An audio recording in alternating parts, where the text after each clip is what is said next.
De Ligt and Mazraoui are certain that they will join Manchester United this summer. Shock sponsor want to buy the naming rights of Old Trafford, and Barcelona trying to sell Manchester United Frenkie de Jong. These are some of the stories we will be discussing on this afternoon's show. But before we get into that, please do me one small favour. Smash a like on today's video. Subscribe to the channel if you are new. We're just about to hit 35k subscribers, so make sure you subscribe and let's try and hit that by the end of today.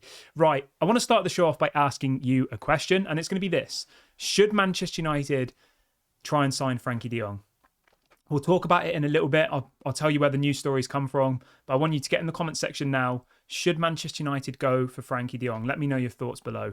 But first of all, we're going to start by talking about the naming rights of Old Trafford. So this story broke in the last couple of minutes that apparently Manchester United's shirt sponsor, Snapdragon, are trying to buy the naming rights to Old Trafford if the club builds a new stadium.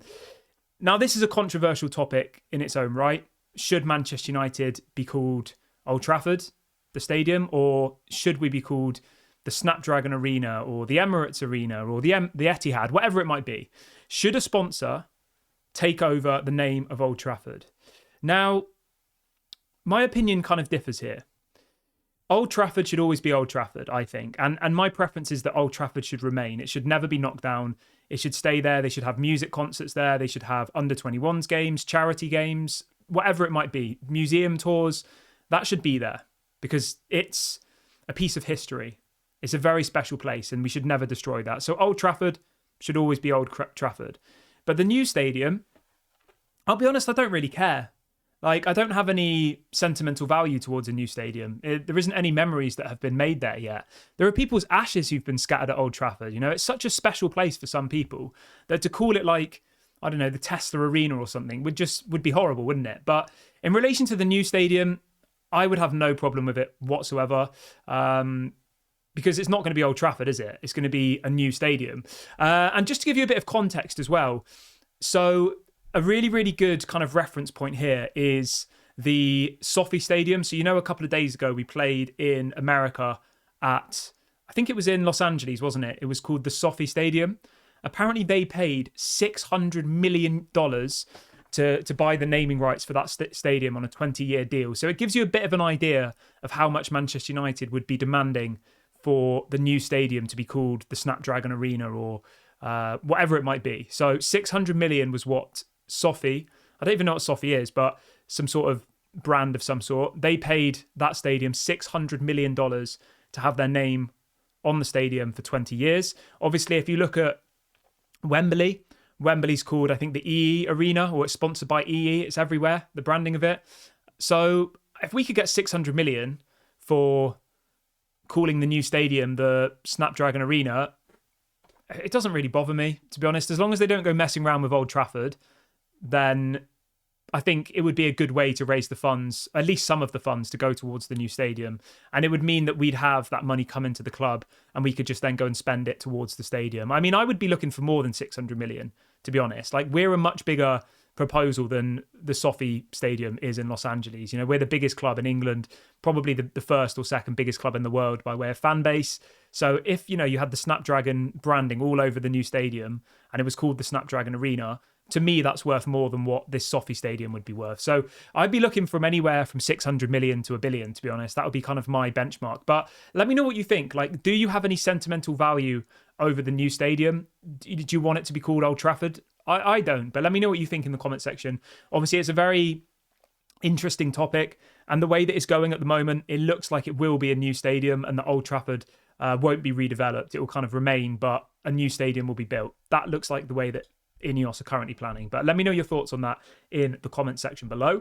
And then moving on from that, I've got a bit of an update on Matthias de Ligt and Mazraoui for you. This is coming out from Fabrizio Romano this afternoon. He is reporting that de Ligt and Mazraoui's camp are certain that they will both end up joining Manchester United this summer. He says that the players only want to join United. They've both handed in a transfer request. They've both agreed deals until 2029, and Manchester United are now apparently at the final stages of negotiations with Bayern Munich. So it does look like we will get our two new signings. £60 million is the combined fee, which is apparently being mentioned at the moment. I think it's probably fair overall. 42 million for De Ligt and 18 million for Mazraoui. That's what's kind of being reported. If we could get it down a little bit, I think it would be a great deal. You know, if we could get them both for 50 million combined, say, I think it would be a really, really good bit of business. And if they work out and De Ligt finds his form again, like he did at Ajax, I think for that amount of money, it will go down as one of our best signings in a long time. When you think that 5 years ago today, we bought Harry Maguire for £80 million. 5 years today is the anniversary of Maguire, 80 million. And we could potentially get De Ligt and Mazraoui for 50 or 60 million combined. Like, it seems like a good deal to me. And it shows that Ineos are learning from the mistakes of the past. Obviously, there's the injury concerns. I get all that. But let's just try and look at it positive. I think it's a fair price. I think it's a good deal. And let's get this one over the line. As soon as we get a Here We Go, I will go live. So make sure you have subscribed and you have the notification bell on. And then the next story I've got for you is on Frenkie de Jong. Everyone take a deep breath here. So this is coming out from El Nacional, which is, I believe, a Barcelona-based newspaper, magazine. Yeah, it's from Barcelona. They've got a really, really big following on Twitter. Quite reliable around Barcelona. I wouldn't say they're tier 1. It's probably like tier 2. But the story coming out in the last couple of minutes is that apparently Barcelona are desperate to sell Frenkie de Jong this summer and have apparently approached Manchester United to see if they would be interested in signing him. Apparently, Barcelona are asking for 35 to 40 million, which I think sounds fair. That's probably his market value now. But the issue is his wages. So Frenkie de Jong currently earns at Barcelona in excess of €600,000 per week, which, if you convert to pounds, is about half a million pounds a week, £500,000 per week. At that price, it's not even worth having a conversation. Like, Manchester United won't pay Frenkie de Jong £500,000 a week. That's absolutely crazy money. Even when Ronaldo came back to the club, that was kind of about the wages that he was on. And Ronaldo is a global superstar. And let's be honest, Frenkie de Jong isn't anywhere near the profile of player as what Cristiano Ronaldo is. So he's got 2 years left of his current contract, Frenkie de Jong. So there is obviously a potential that this could happen. Do I think Manchester United will go back in for him? I think if he was to bring his wage demands down massively, I think there's some potential there. I would probably say, for me, given his injury record, 200 grand a week at the very, very most, which would be about 10 million a season. If you spread that over a 5-year contract, it's about 52 million pounds in wages across a 5-year deal. That would be my absolute limit, 200,000 pounds a week for Frenkie de Jong. Anything more than that, I think, would be ridiculous, because if you flip that on its head, right, and you look at what he's currently on and him wanting a 5-year deal, he would be asking for £130 million in wages across 5 years. So he'd have to half his wages. Is there the potential that a Saudi club comes in for him? Maybe. But I think that Frenkie de Jong would rather just stay at Barcelona than move to Saudi. Do I think this deal will happen? I would be absolutely shocked if it did, but you never know in football. Obviously, this is a news show. We bring you the news. We discuss it as a community and we have our opinions. Let me know what you guys think. Do you think Manchester United will go for Frenkie de Jong?